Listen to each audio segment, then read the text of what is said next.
বাংলাদেশের রাজনীতিতে বহুদলীয় গণতন্ত্র প্রবর্তক, সংবাদপত্রের স্বাধীনতা নিশ্চিত করা ও জাতীয়তাবাদী রাজনীতির নতুন ধারা সৃষ্টির গৌরবোজ্জ্বল ইতিহাসের নায়ক শহীদ প্রেসিডেন্ট জিয়াউর রহমান মুক্তিযুদ্ধের রণাঙ্গন থেকে রাষ্ট্র পরিচালনা প্রতিটি পর্যায়ে রেখেছেন স্বতন্ত্র রাজনৈতিক ও প্রশাসনিক ব্যক্তিত্বের ছাপ।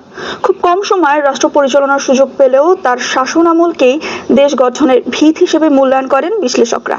আজ শহীদ প্রেসিডেন্টের ৪৫তম শাহাদাত বার্ষিকী।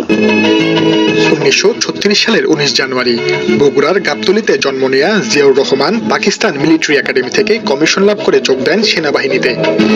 ১৯৭১ সালে মুক্তিযুদ্ধ শুরু হলে বিদ্রোহ করে ঝাঁপিয়ে পড়েন সশস্ত্র সংগ্রামে।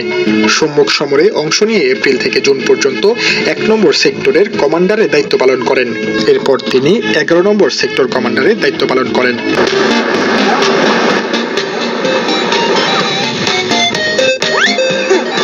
৭ জুলাই তার নামের আদ্যক্ষর অনুসারে দেশের প্রথম নিয়মিত ব্রিগেড জেড ফোর্স গঠিত হলে তিনি এর ব্রিগেড কমান্ডার হিসেবে দায়িত্ব পালন করেন। মুক্তির সংগ্রামের উত্তাল সময়ে চট্টগ্রামের কালুরঘাট বেতার কেন্দ্র থেকে স্বাধীনতার ঘোষণা দিয়ে আলোচনায় আসেন তৎকালীন মেজর জিয়া। মুক্তিযুদ্ধে বীরত্বপূর্ণ অবদানের জন্য পান বীরোত্তম খেতাব। বিএনপির এই যে ব্যাপক জনপ্রিয়তা, তার প্রধান কারণ জিয়াউর রহমানের সততা।